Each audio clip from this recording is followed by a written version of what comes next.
Hey, what's going on, everybody? Welcome to my devlog. Today we're going to be taking this couch fort character that I doodled up for like a kind of nerd club thing that I do in my area with a buddy where we hang out and talk about like just super nerdy stuff. Movies, computers, video games, all that kind of junk. And we kind of made this little mascot guy where he's obviously kind of, you know, hanging out in his couch fort. I wanted to take him though, and I wanted to kind of add some more control to this character. I animated it in Adobe Fresco originally. It's super cool. Now I kind of want to put some VO under him. I want to sort of have the eyeballs kind of react a little more naturally to whatever that VO is. So I wanted to create some sort of control up here in the eyes. So that's what I'm going to be doing today. We're going to be using joysticks and sliders to kind of control the pupil movement and the eyelids, if you will. It should be super fun, super simple. I think if I was doing this, if I were to do this again, I think I would probably export everything as more of like a layered PSD. Admittedly, I kind of just sort of compressed it all down into one MP4 and brought it in, and I figured it'd just probably be easier to like overlay some shapes and stuff like that. Like I said, I think if I was going to do it again, I would most likely split up the layers and everything like that. So anyway, let's begin. So first things first, like I just mentioned, it's an MP4. There's no way to, I mean, I guess we could kind of go in here and like mask stuff out and I don't know, do some like gen fill and that kind of stuff to kind of like, you know, get rid of the eyes. That all seems like a real kind of pain in the butt though, to be honest with you. So what I'm going to end up doing is I'm just going to use some shape layers. We're going to go up here, we're going to grab the ellipse tool, and we're gonna go on in here. We're gonna make our first eyeball.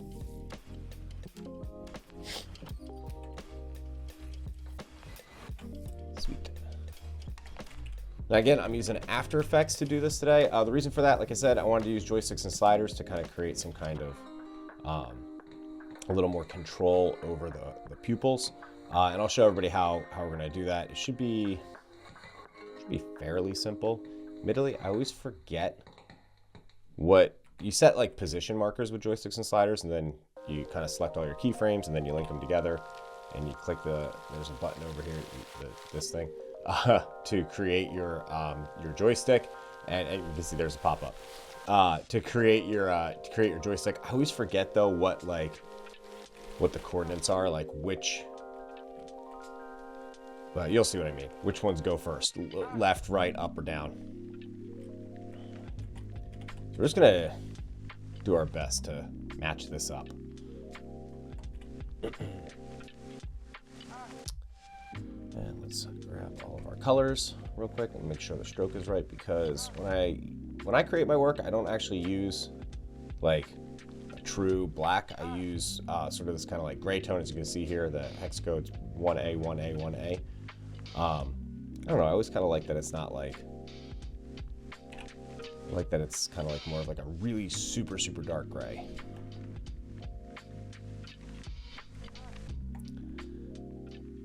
All right, 2 eyeballs. Hotkeys that I'm using for this stuff: S on the keyboard to drop down your scale. Just general After Effects knowledge for anyone. If you hit P, you get your position. If you hit T, you get your opacity. If you hit S, you get your scale. And if you hit A, you get your anchor point. And I want to center my anchor points. So you'll notice right here real quick, my anchor point is not centered. So if I want to rotate this eyeball, the anchor point's kind of floating around, sort of down to the bottom. You can kind of see it a little bit if I move some stuff out of the way. It's kind of floating around down to the bottom, in the bottom right here. So to fix that, if you just select your layer and you hit Option Command Home on your keyboard, it'll drop that anchor point in the center, right in the middle. Makes things a little easier for everybody. All right, so again, I wish I thought ahead on this. I'll be honest, moving the eyeballs and the pupils was kind of an afterthought. That's creepy. It wasn't something that I originally intended with this. I thought I was just going to make it a GIF and that was going to be it, and I was going to call it a day. And then I realized, I was like, oh, you know, it'd be super fun to kind of, I don't know, take the character a little further, do some extra stuff. And now here we are. Let's scale this pupil out a little bit. Just food for thought. There's two different scales when you use a shape layer. You'll have under your contents and shape, you'll actually have like a size, and then you'll have, and you also have, like I was showing earlier, the scale here. Something that's important with the difference in those, when you actually use the contents transform, I'm sorry, not transform, the path, it maintains the width of the stroke around it. So like, just so everyone can see what I'm talking about, if you grab a rectangle tool, right, you do this, and Command Option Home again, just to center that anchor point. If you just scale like in one direction over here, see how the stroke gets like wicked, like wide on the one side? Generally not something you want. I mean, I don't know, maybe it is, if it depends on what you're making. But if it's not something you want, if you go into your contents rectangle and then you extend it from there, you'll notice it'll keep that stroke width the same all the way around. So that's the difference with those two. Why there's two scales, I don't know.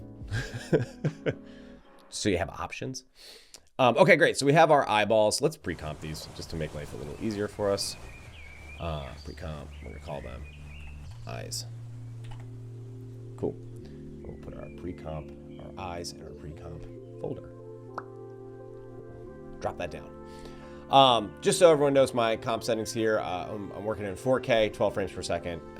This animation was rendered out at 36 seconds. I don't know if we really need that much time, but we'll keep it how it is for now. So let's see here. What do we got? We've got pupils, or not pupils. We've just got eyeballs. Cool. Let's first add in the lids. So the lids to kind of fall behind the stroke.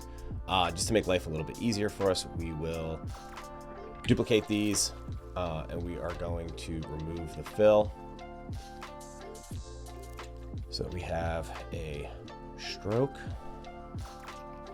So cool. And this guy here, the bottom one, I should probably label my layers. We're gonna go down here. We're gonna go to the one that was above. We're gonna pick whip with the track mat to this one here. So let's actually label these. That's probably gonna be better. So this is gonna be our right eye. I know what you're thinking. Right eye. It's on the left. It would be, it's the character's right. So if you like turn your head all the way around 180, you'll notice that that your right eye will align with the direction on this one. So right eye, and then this one's obviously the left eye.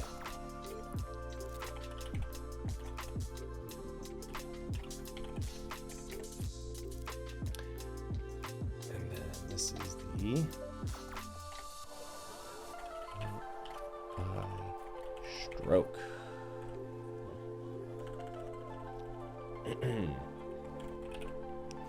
Let's make sure our camel case and everything is consistent. Right eye stroke. And I know what you're thinking. Whoa, you did the track mat, but we're still seeing that line. It's because I haven't inverted it yet. So if you just click this right here, boop, it'll invert it. And now we have a stroke that doesn't kind of overlap with the eye. And it's, again, referencing the left eye as the track mat and saying, hey, this left eye, you need to use it to kind of create the negative space there and only show the stroke outside of that shape. So that's what's going on there. And then this one is the left eye stroke. Cool. All right, so we got our eyeballs. Awesome sauce. Something really quick, actually, this is something that I do quite a bit. Is sort of just a fun trick. If you want to be able to see both your comps at the same time, if you lock this composition right here, so you click this little lock, then you go to eyes, you double click this comp, you can then move this somewhere else because it's a panel. Put it down here. Now we can work inside this panel. Anything we do in here in this composition, you'll see will be reflected in the one above. So like if I add a pupil, right? Oh, there it is. Then we can work in both. So we want to be able to control these. Let's put 2 of them in here. Let's call this pupil. Oops, right. Make sure that anchor point is centered. Let's call this pupil left. Command D to duplicate, in case you didn't already know that. It's pretty like standard computer stuff. It looks like he's in shock. Stay away from my couch fort. No trolls allowed. All right, cool. Let's shrink this guy down just a little bit, just because it's a little further away from us. Too much. There we go. Awesome. And we can put these up here. I don't know, where we want. Looking up to the side. Nice. All right, cool. So we've got some pupils. Let's recenter those really quick, and let's do the eyelids. So to do the lids, I'm actually going to create. Let me hide that really quick. Go back into here. So this is kind of a neat thing. As you noticed, I was able to hide the eyes on the main composition, the couch fort kind of character. And then now I can still kind of edit and do things inside the eye composition, but I have my reference up above, and right now I'm not having that problem where like I can see what the color of the lids are and kind of see how I drew them originally, and be able to still kind of work, and then I can just turn that comp back on, off. It's really easy to do. Okay, great. So let's see here. I want to add some lids. So we're going to hit Y. We're going to use Command Y. We're going to use the eyedrop to grab the color of the lid. And this is going to create a solid. So it's not a shape layer. This one's a solid. We can go down underneath our stroke. We're going to use that same pick whip tool on the fill this time. So we're going to do our right eye first. I'm actually going to go down. I am noticing an issue. Actually, no, wait, no, I'm not. I just have to reposition my layers here. Oops. Let's grab the right pupil. There. Cool, that'll work.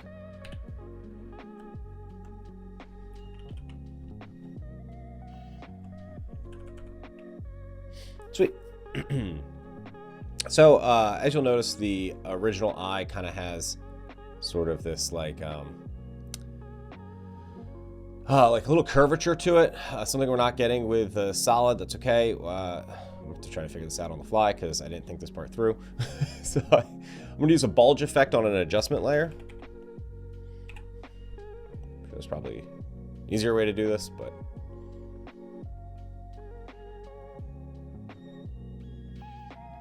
it's going to affect the pupil.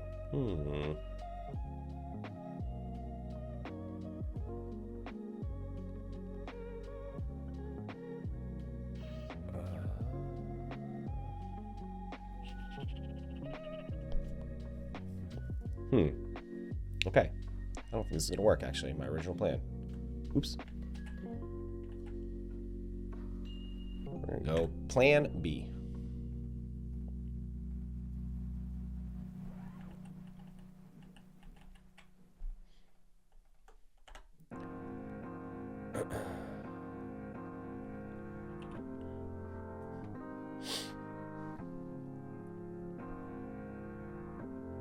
I think I am going to have to use a shape layer.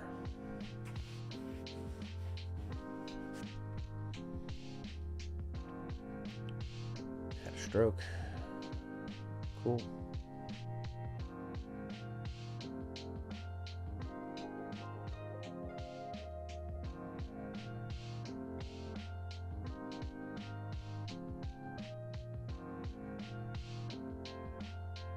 We'll use the track mat.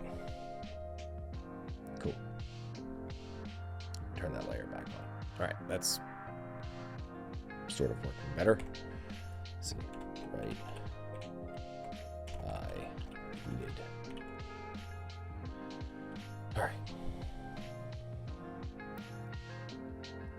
Great. So, like I was saying in the beginning, I think if I did this differently, I would have been a little more prepared. I would have, I would have probably separated all these layers so I'm not stuck rebuilding a bunch of stuff in After Effects. Not that it's a bad thing that I'm doing that. It's just, it's one of those time-consuming things that, you know, I guess, I don't know. There's always a better way, right?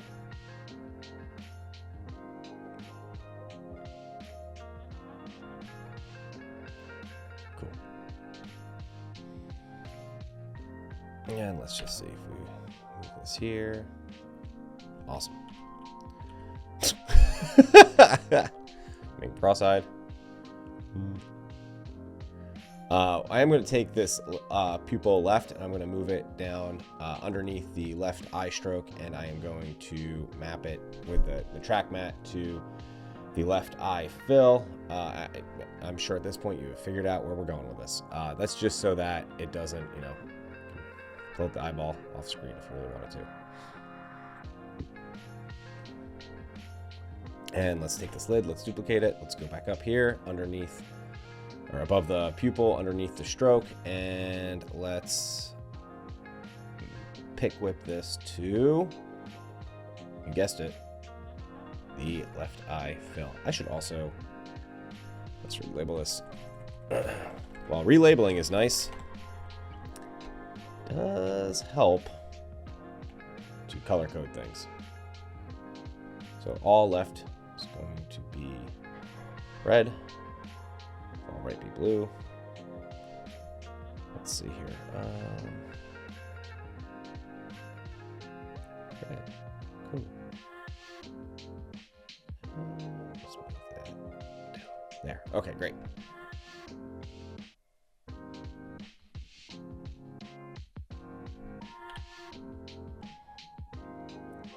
And now we've got two lids.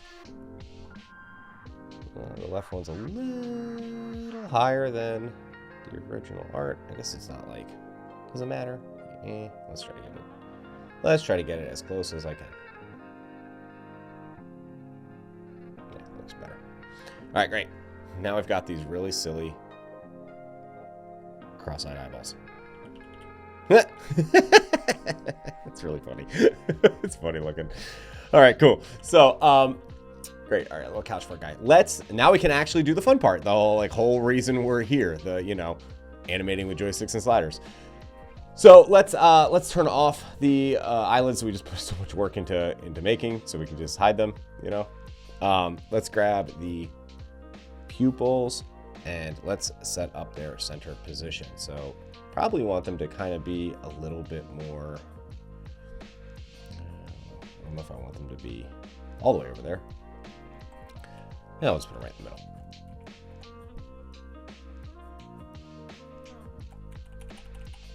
All right, that one should be kind of over here.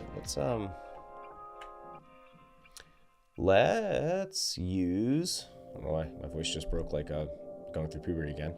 Let's use the alignment tool and center them with each other. Looks pretty good. They look a little wonky to me, but I kind of like that. I think it kind of feeds into the character a little bit. So let's grab these and let's set a position keyframe. So boom, that's the center point. Okay, this is the part that I was talking about in the very beginning, and I kind of stumbled through it because, well, this is my devlog and it's super, you know, like uncut and all that kind of stuff. There's no script for this, by the way. I just like riff and I'm making it up as I go. I have a rough idea in my head when I start it, and I kind of, as you saw with the shape layer, and then I start making things and I'm like, this isn't gonna work. So you're kind of getting like a very like you know, I don't know, raw look at how I make stuff. Okay, great. So I'm gonna set a keyframe. Like I said in the beginning, this is the part I never remember like what areas are.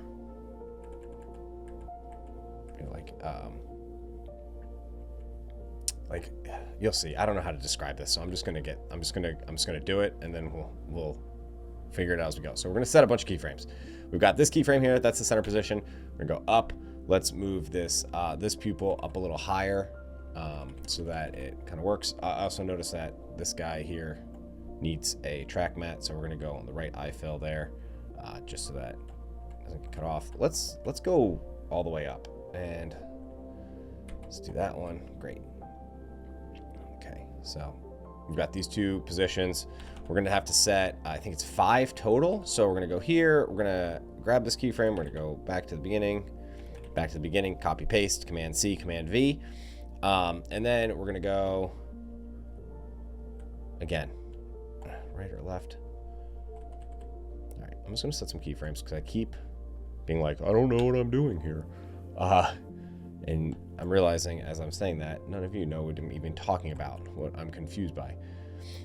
Essentially what happens, you set a bunch of positions, and then when you set up the joystick, it sets those positions to a spot on the joystick. So when you move it, it moves what'll be our pupil to that position, and that's really cool. The challenge with it is that I don't remember if it maps the up, like if that's the first mapping. It could be, you might need the right or the left as the first one. So that's what I'm trying to figure out. And then let's go all the way back here and down to the bottom. Cool. I will tell you guys, the little graph it shows with the keyframes doesn't look right to what I usually do. I always forget this. So let's click joystick. Let's see what happens. We're gonna click joystick, and we're gonna call it I'll just call it like eye move. I'm gonna call it pupil move. Great. And let's see. So now we have our joystick, this little virtual thing here, and I bet you I did it wrong. So if I move this up, okay, so this is what I was talking about. This is where my positions were wrong. All right, so let's see. Up, down, left, right. Okay, so I'm like totally off. So we're gonna undo a bunch of stuff. This is gonna take a little bit. This will take a wee bit to figure out.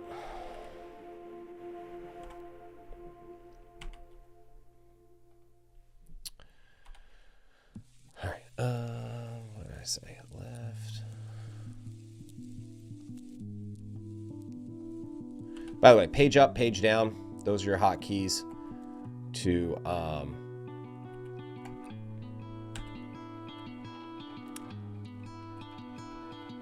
those are the hotkeys that you're looking for to move down the timeline. So page up, page down. Page up is back, page down is down the timeline. If you hit shift, you move 10 frames at a time. Home is your beginning, end is the tail. Let's just see if this map's right. Joysticks. Sure, because I have to redo it anyway, so I'm not going to worry about naming it. Up, yay! Down, yay! Oh, we went way off. Down, yay! Oh, okay, so that's what it is. All right, got it. So now I know.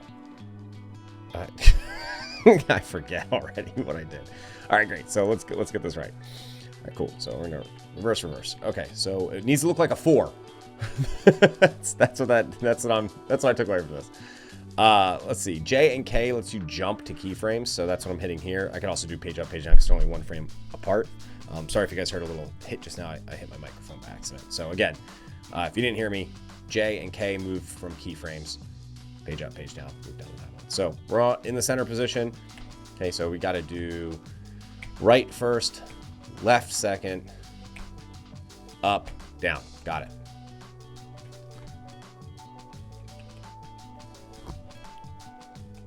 All right, so let's do that on D.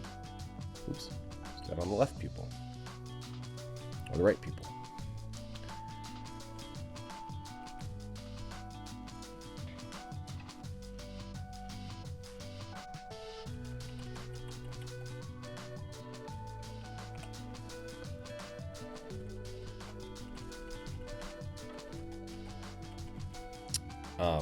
While I'm setting these keyframes and sitting in silence, it's probably kind of a good thing to mention. I'm calling this a devlog, which I feel like is always associated with like app development, video games, and coding, and all that kind of stuff. And I'm over here not doing those things right now, I should say.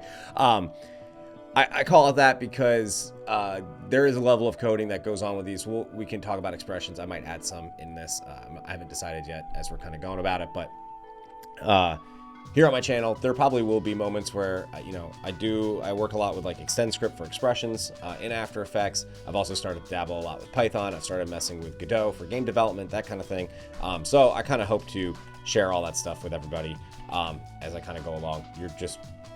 You're on the same journey as me right now.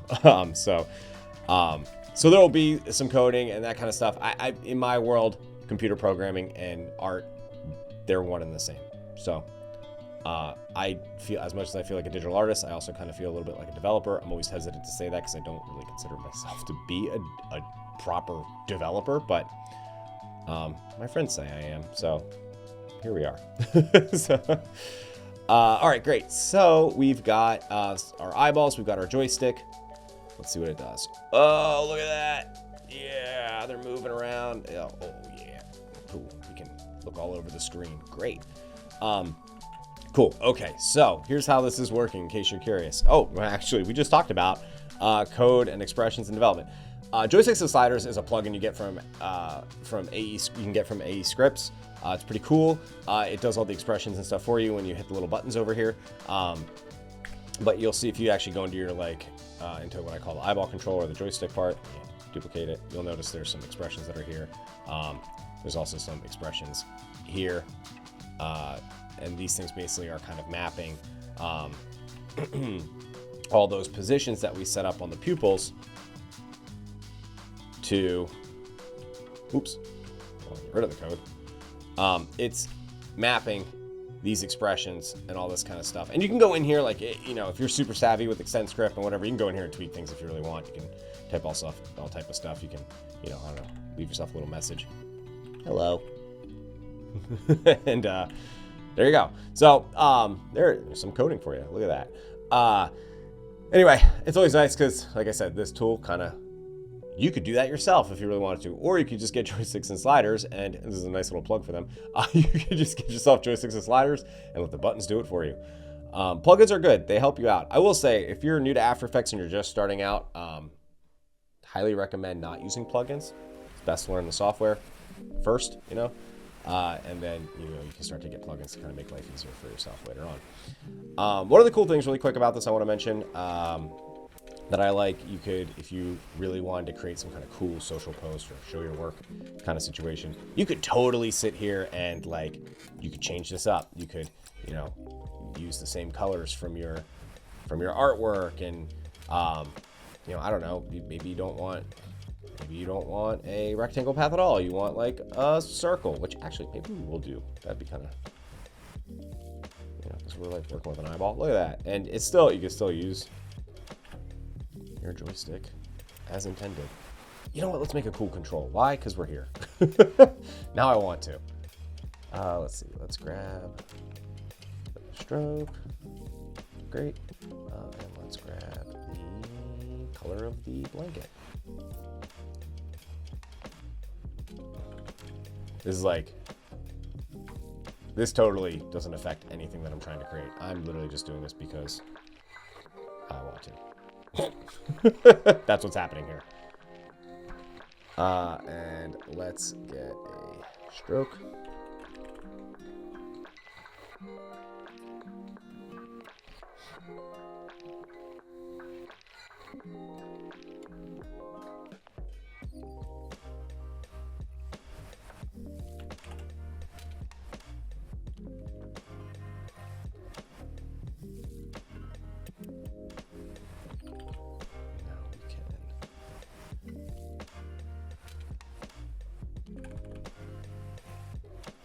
Cool.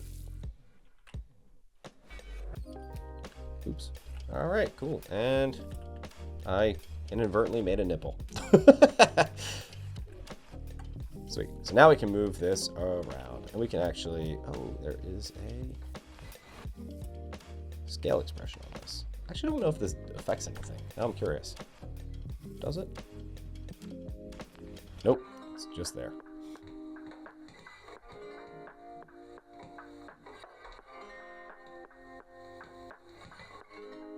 In case you're curious, I'm just making this look nice.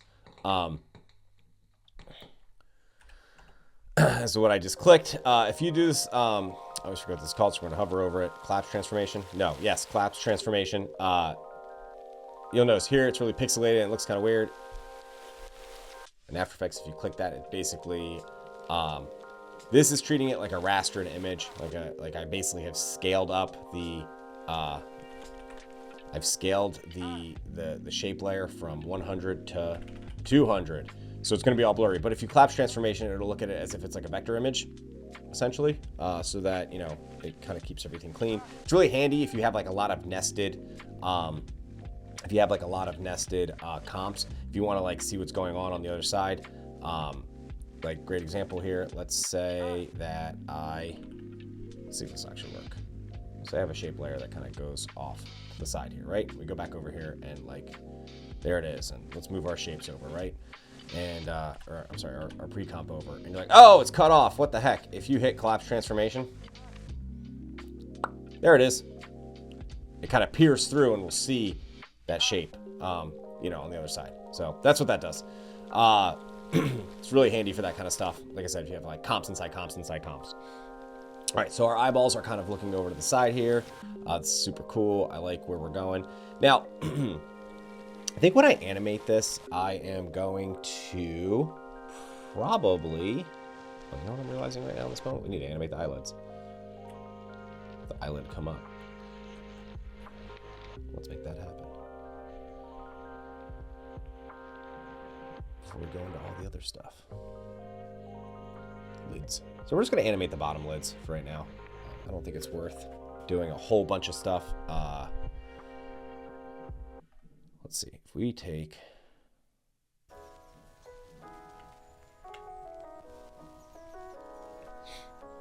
these lids and we're going to go back to home. Home on the keyboard, hit position, set a position, and let's move down the timeline here. You know what? Let's actually do this. Let's put the lids down. Oh, not what I wanted to do. Grabbing the wrong layer. Cool. Okay. There's our lid. All right. Getting excited. Let's go up a frame. Let's grab our, not our pupil. Let's grab our lid. Let's go position. Let's go down. And let's move this down. Cool.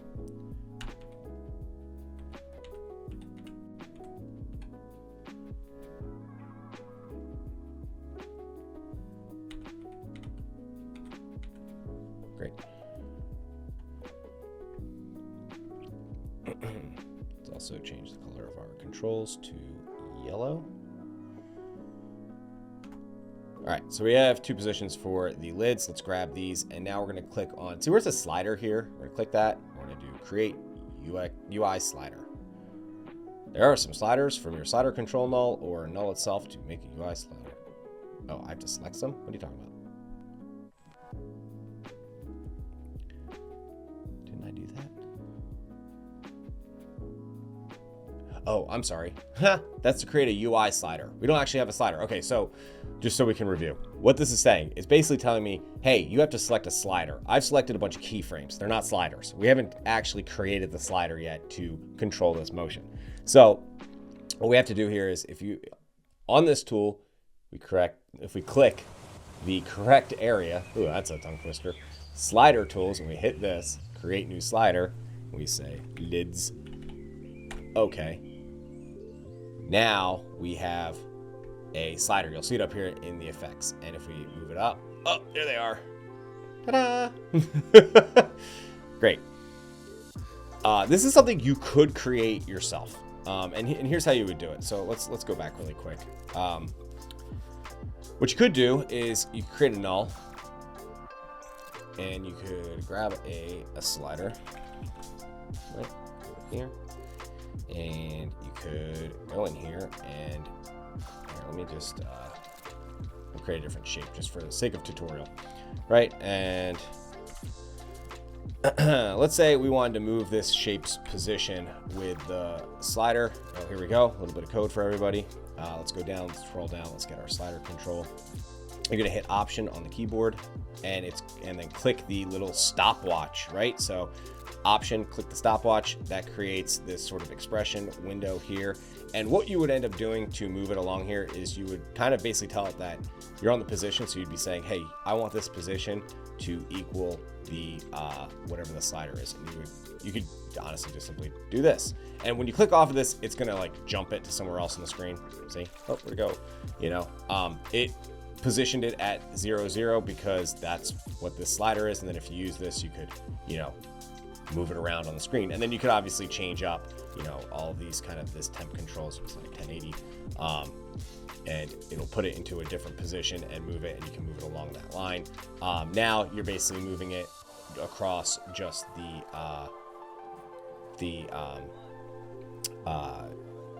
x-axis, because, sorry, I forgot which one was X and Y for a second there. That's embarrassing. Across the x-axis, because you've set Y to 1080. You can do a bunch of other things. You can set up variables, stuff like that. But it's all fine and dandy. We're in the market of saving time because nobody wants to sit here and watch me do that all day. Or maybe you do, I don't know. So we're going to use this little thing that kind of does a lot of it for us. We're going to, again, say lid. Say lid control, just to keep it consistent with the other things.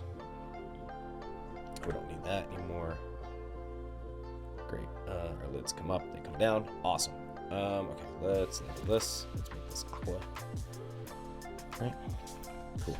Now, if we select this slider control, right, and we do, we create UI sliders, what I tried to do earlier, we get a little UI slider there off to the side. And that's really fun, you know? And now we can sit here and we can move this around if we really felt we needed it. I don't know if we do. I think, honestly, I think using this is probably fine. So we're just gonna go with that. Let's move some of these controls out to our main layer here. Oh, actually, you know what? I want to play around with really quick before we do that. Before we do some animation on this character. Let's go back to our joysticks here. Something I was thinking about, and I've been this has been bouncing around the back of my head while I've been talking and working on this now for a little bit. Was this idea that it'd be cool if when the pupils move across, I wish I didn't mask that like I did, because now I keep grabbing the mask and moving it. I thought it'd be kind of neat if when the eyeballs dart across the screen, all right, let's say over 4 frames, they go from this position to this position. Right, so they go. Let's put these down the timeline a little bit. It's also set. When the eyeballs move, it's kind of slow. Let's back this up a little bit. 12 frames per second. I did 12 frames per second, by the way, to kind of try to keep to that like sort of like 2D animation feel. That's how I animated the GIF that you saw in the very beginning of this. Usually I work at 24, so in case anyone was confused, why am I doing it at 12? But and right now you're kind of seeing sort of a little bit of the pitfall of that, is that the animation feels a little slow. Ideally, there would be kind of like a stretch and pull going on here. You know, like the pupils, like as they kind of move across the screen, they would, I would like to have them kind of do something like, you know, like this, like stretch out, which would be really cool. And I think I'm going to try to make that happen with a little bit of code. So bear with me, because I'm making this up as I go, and I don't even know if it's gonna work. So let's see. So we've got these positions, right? We're basically moving from point A to point B, and in the in-between here, we want these to kind of stretch out a little bit. So to do that, we are, man, I hope this works. Otherwise, if it doesn't, we'll be like, well, never mind. We're going to hit a little stopwatch. We're going to create an expression. Let's close this window, actually, so we can get a little more real estate here on the screen with the timeline, because we're going to need to see it better. Move this out of the way. All right, let's see here. How do I want to do this? All right, let's make these even numbers just so it's a little easier to work with. 75, 45. Cool. Awesome. All right. Now, stopwatch. And we're going to set a variable. So we're going to call this variable P equals the position of our control, right? We're going to say if, parenthesis, P is equal to,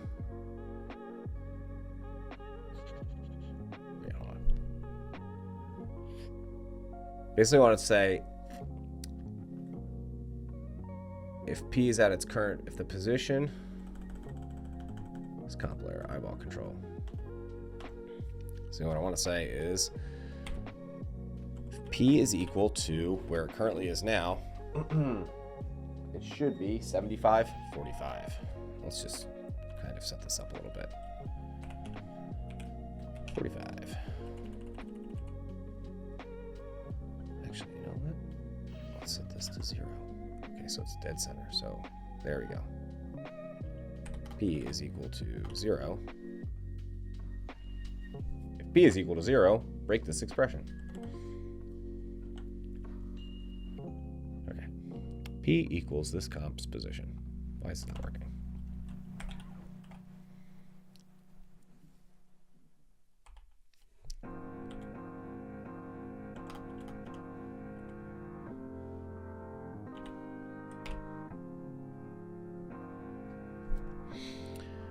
Property size.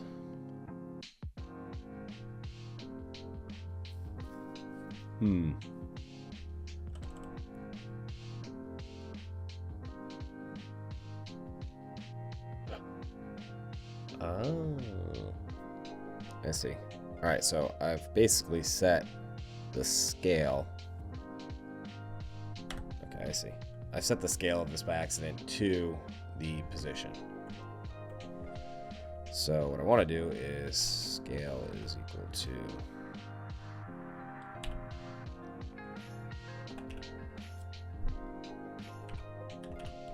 45. P is equal to position.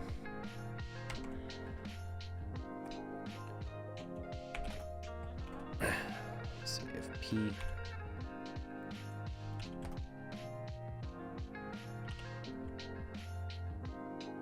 will this work? No, this won't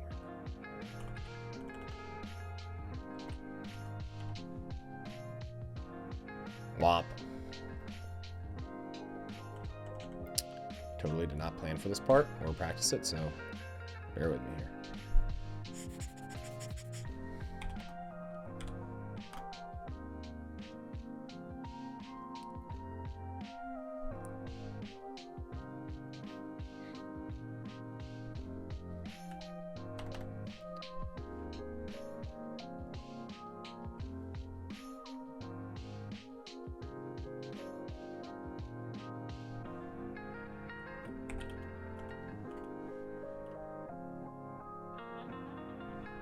I just want to try something really quick.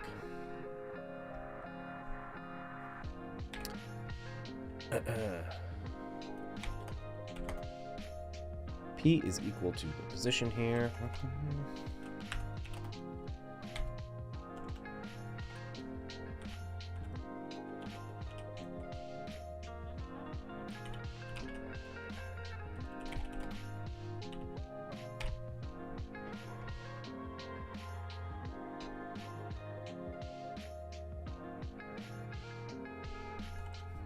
P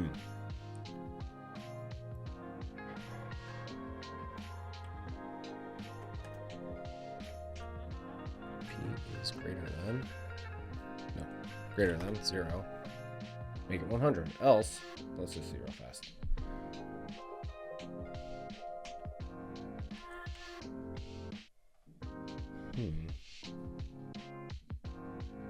What I'm trying to do here is figure out how to make it so that basically it changes a, I'm trying to make it so that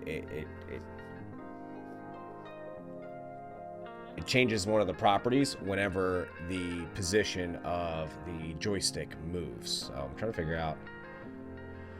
So like for this, I'm trying to figure out how to do it with the opacity because I feel like that's a little easier than trying to figure out scale right now. So what I'm saying is P is equal to the position of the controller, which is set at 0. If P is greater than 0, which maybe that's not greater than, it changes the opacity to 100. If it is equal to 0, then it's the opacity is set to 0.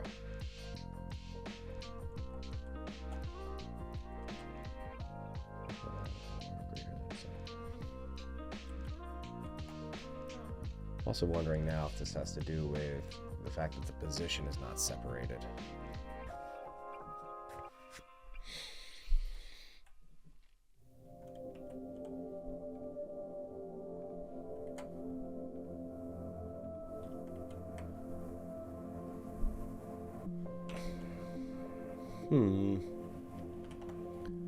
Oh, my plan's not working. Let's see here. We're on the struggle bus. This is kind of like... this is always sort of the... this is one of those things, it's kind of like the fun part of doing this kind of stuff, trying to figure this stuff out. I know it's like, sounds like you're like, what? This is the fun part. But it's kind of, it's nice to kind of run into these problems and try to figure this kind of stuff out, you know? All right, so P is, you know what, let's try something really quick. Separate these dimensions, just so that I'm working with X and Y positions to make life a little bit easier. Let's try this with the opacity again, just because I'm curious.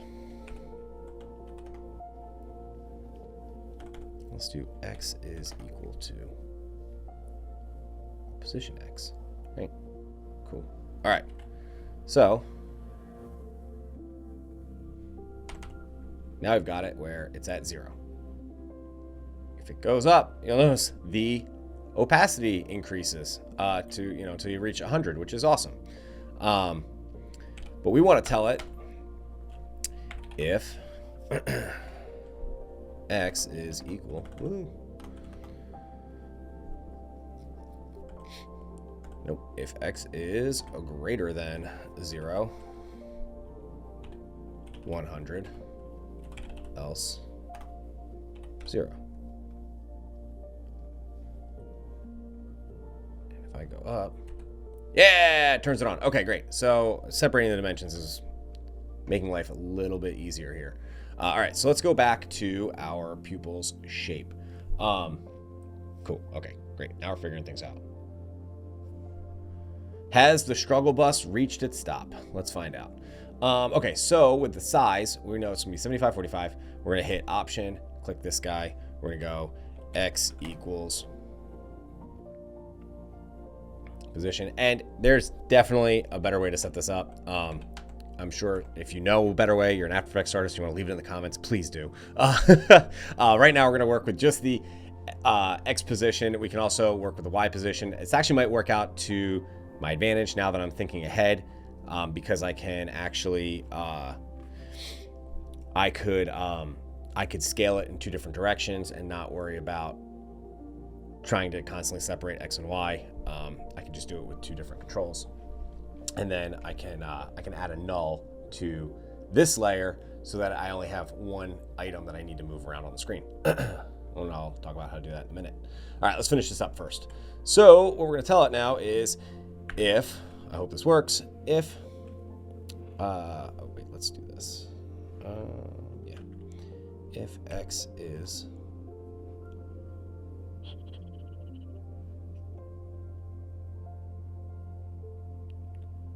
greater than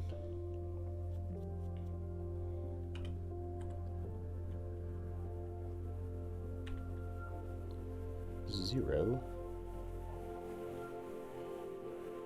we will equal, actually, we should figure out what we want those numbers to be first. So 75, 45 is the, let me write this down, get my notebook out real quick. You guys can't see what I'm doing. That's okay. 75, 45. I just literally have a piece of paper next to me so I can write shit down like that. All right, and then we want it to stretch, well, let's say like 85 when it slides over. All right, option.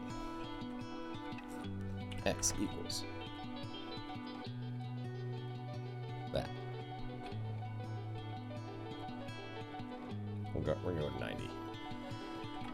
Semicolon. And you say if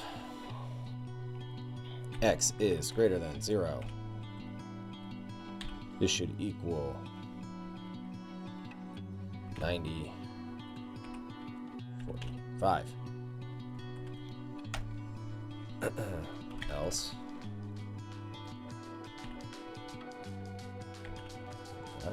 45. Great. Boop. Right? Cool. So now when we move this to a greater than position, see how it stretched the eyeball out? Cool. All right, great. Now we're rocking and rolling. The only thing is that we want it to be able to move from, we want it to stretch in either direction, and also we want it to return to this coordinates, to these sort of coordinates, 75, 45 when it lands. So how do we do that? We're also going to put in here, actually, can I do, or x is less than 0. Did that work? Did I break it? Did I kind of question it? Hi, I've been using extend script for a long time and I still don't know. I'm like, does this work? All right, cool. So basically what we're saying here is if x is greater than 0 or x is less than 0, you need to stretch the pupil, else it is 75, 45. But what happens when we reach the far side? It's still going to be stretched, right? That's kind of a pain in the butt. We don't want that. It's all good. What we would do is we can then say else if, right, x is equal to 100 or x is equal to, oops, negative 100,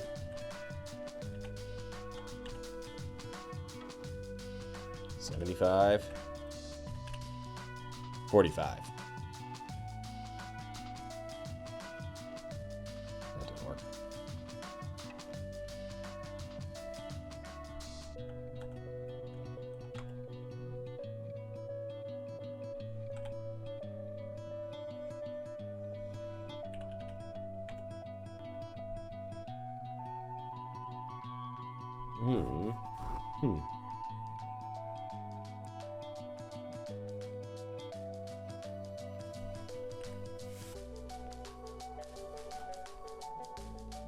Oh, I knew that was going to break it.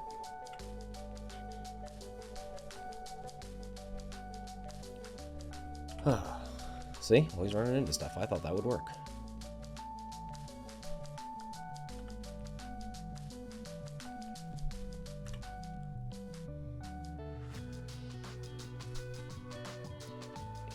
It's greater than.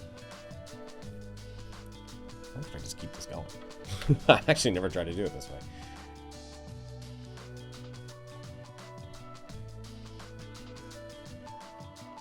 Wait, actually, you know what? We'll do it in the else. So, if x is greater than greater than 0 or equal, if x is greater than 0 or less than 0, 90, 45. Else x is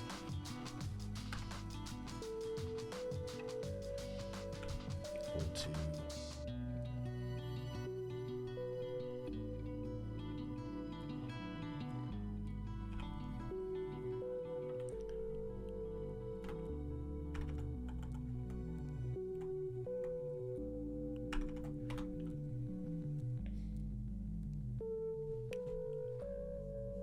I was wondering if I should do some, like, I just had random thought that popped in my head that would probably make this a lot easier is, can I do an array and set these numbers up? But we're just going to do this because I'm here. And, is this going to work? I don't actually know. Let's see. X is equal to -100. There's got to be a way to clean this up. I'm going to figure this out when... this is one of those things like, again, yeah, see, I didn't think that was going to work.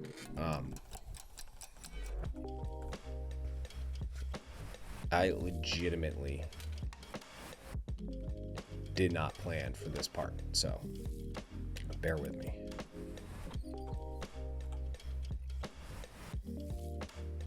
Just want to return back to 0.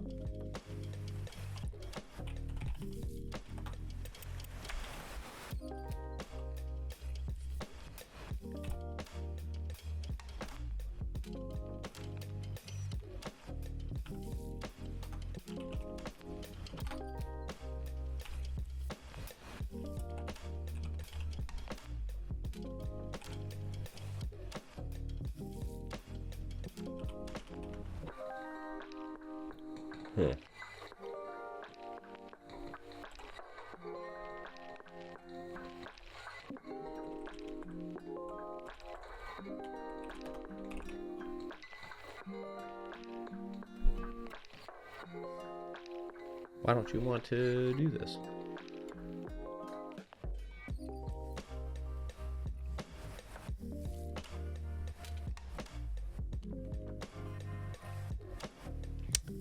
Oh, I see. Because, all right, so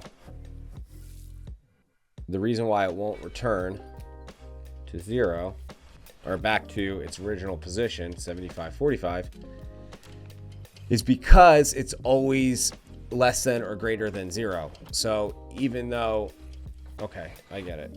Let me just see something really quick. Else if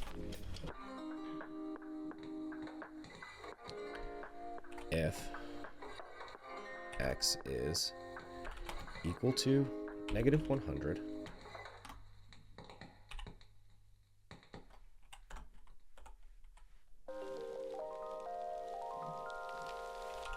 by 45.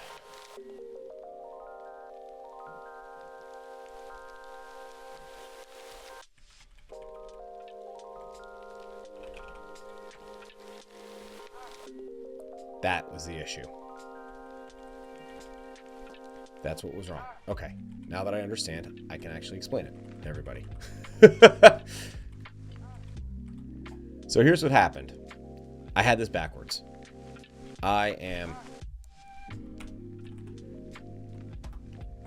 This is where I had a moment. Okay, so here's what's going on. So I basically had it backwards, if that's even the right way to say this. So what I was trying to do was trying to say if x is greater than 0 and x is less than 0, you have to stretch out the pupil. If it's not greater than or less than 0, then it returns back to its original position. However, what I wanted to say was unless you reach this threshold of 100 or -100. The problem is that because that part wasn't first, After Effects was going, well, this has to stretch out the pupil every time it's greater than or less than 0, which in the way that I had written my expression, it's always going to be greater than or less than 0. So yes, I had an idiot moment. I should actually retype this to, this is where I was stupid. So now let me make this and say 100, right? So now if we reach sort of the pupil's full resting point, oops, it'll return back to its natural position. And let's actually see. Seems greater than. Let's actually change this up so that it says, oh, 200 is where it actually meets the edge. So let's change this to 200. And you know what? Let's actually add something in here a little bit.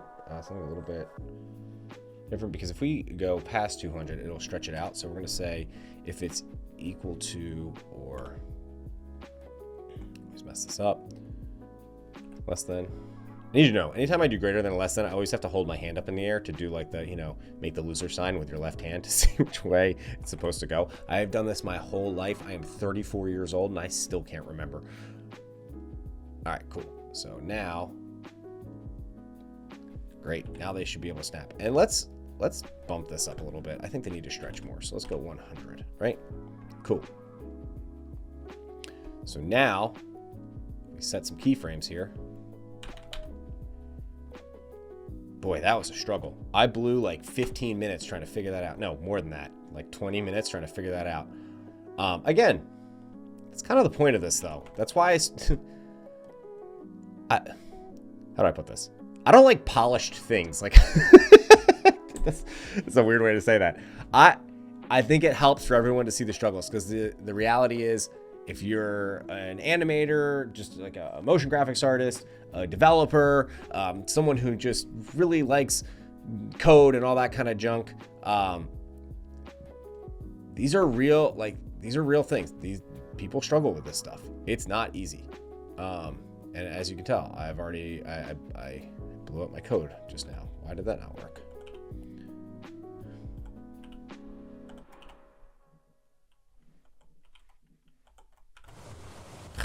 All the wrong keys right now. Come on. There we go.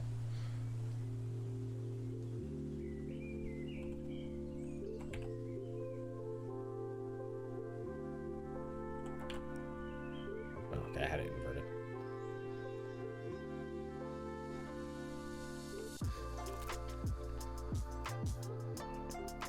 Yeah.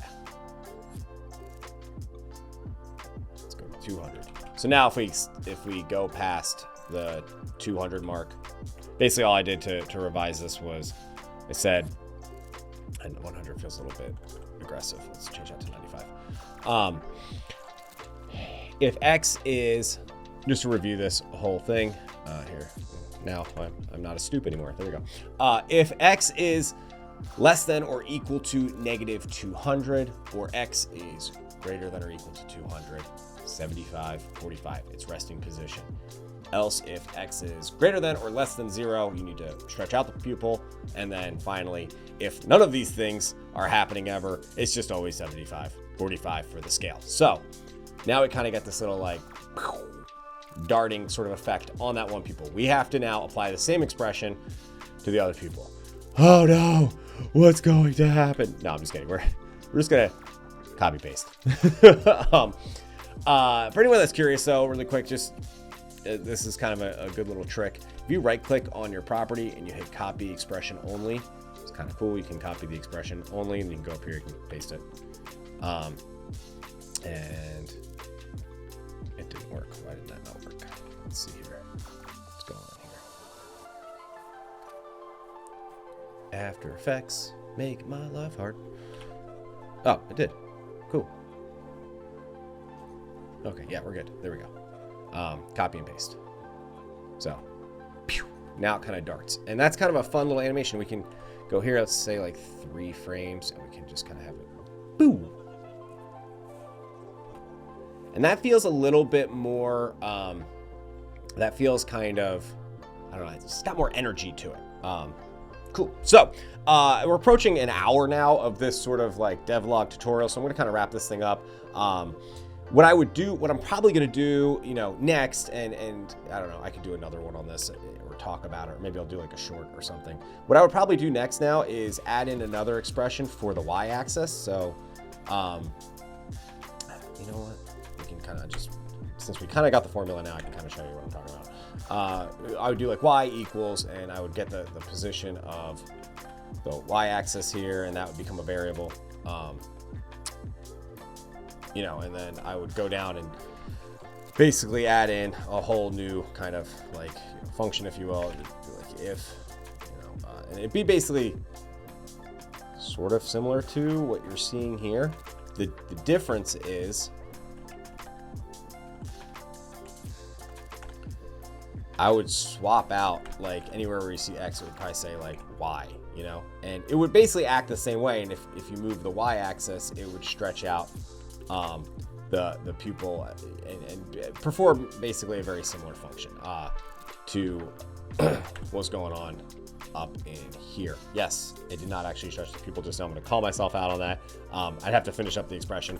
But for the sake of time, like I said, we're over an hour. I'm sure, you know, I don't know. If I was watching this, I'd be like, all right, I'm getting exhausted. What's the final product look like? So let's take this eyeball control. Let's move this to the parent comp. If you guys remember this guy, he's like in shock. Oh, we spent a lot of time trying to figure out how to stretch a pupil using a position. All we're going to do now is we're going to grab our joysticks and sliders. We're going to go over here. There are these little controls. We can bind different things. We can move it to parent. That's what we're going to end up doing. If you go all the way down here, you can switch templates in between there. We're going to go parent comps. Parent comp is couch fort. We're going to go move to parent. Click this. Hit OK. And if we go to our parent comp, oh, nope, they're not there. Why not? Move joysticks to parent comp. Yeah. Oh, did I not just, there. There we go, to parent comp. Wait, why did that not go? What the heck?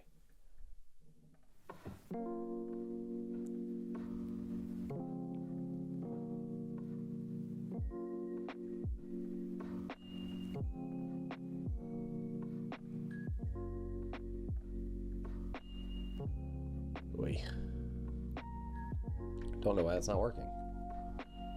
Move joystick, yeah.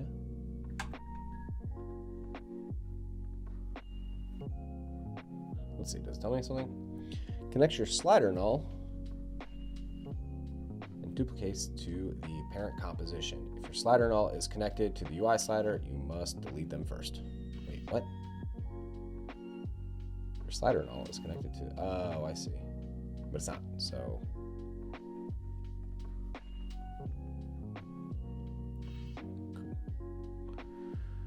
We're getting a little error up here. What is that for? Oh, probably because 8-bit channels, what it supports, and I'm not using that. Doesn't matter. I'm using probably 16-bit or 32. Looks like it sent it, but now it's not here. Oh yeah.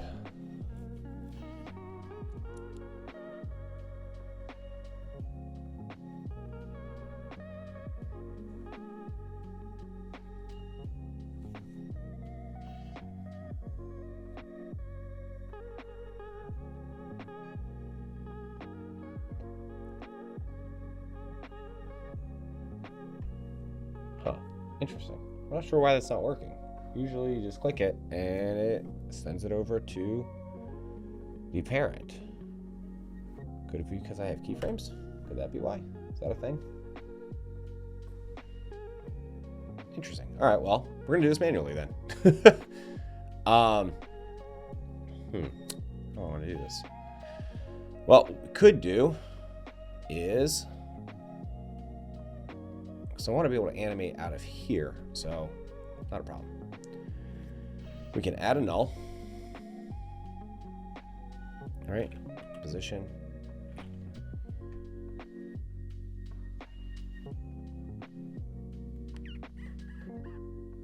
Actually, I don't need to do that.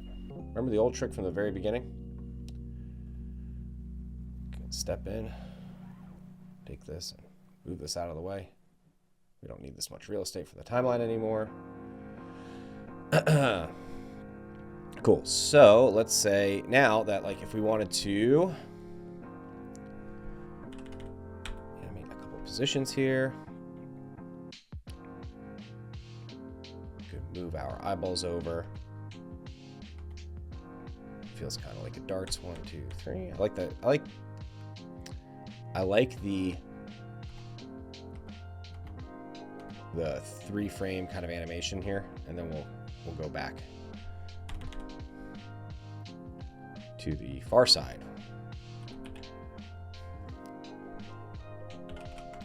Oh, I want to go 200. So it's kind of like,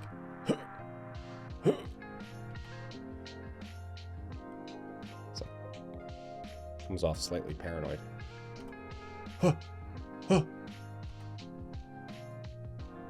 Make it 3 seconds. Let's make our animation 3 seconds long, and then we will return the 2 second mark. 3 back to 0. Maybe he's looking around. He's plotting something.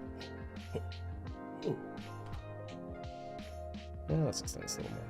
Let's go 4 seconds. We'll grab that slider control and we'll bring up the lids. So now we kind of have like basically like a rigged kind of puppet that we could use for various things. You know, I mean, we could do a lot more with this. We can move pupils all around the head. Yeah.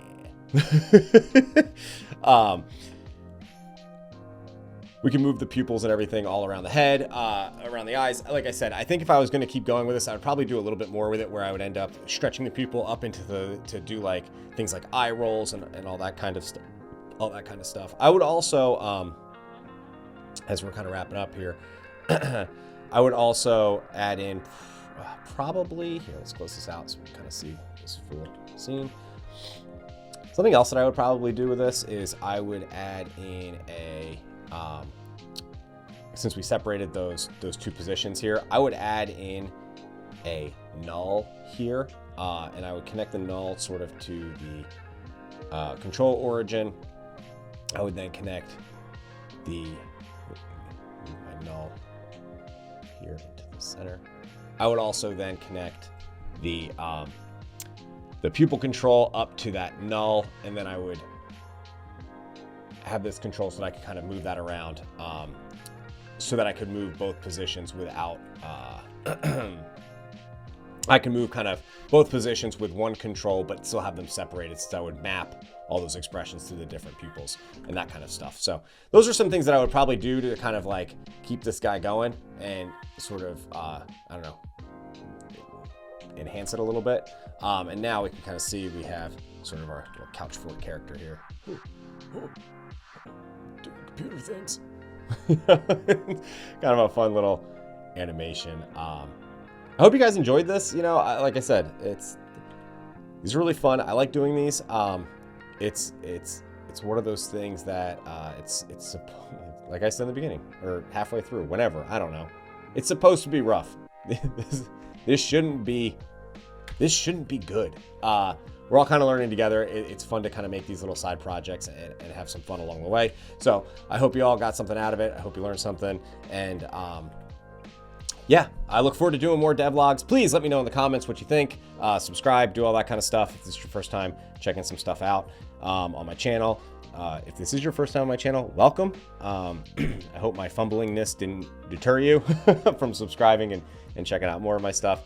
And I look forward to hanging out and sharing more of my work with everybody. So yeah, like I said, give me a follow or subscribe, whatever it is. Go check out my website, freshcake.wtf, and then also use my GIFs, share them. There's a bunch of them. You can go over to Giphy @freshcake, and you can find a whole bunch of really cool content. And I look forward to sharing with everybody. Like I said already like 100 times because I don't know how to sign off. Look forward to sharing more of this stuff with all of you. Take it easy and talk to y'all later.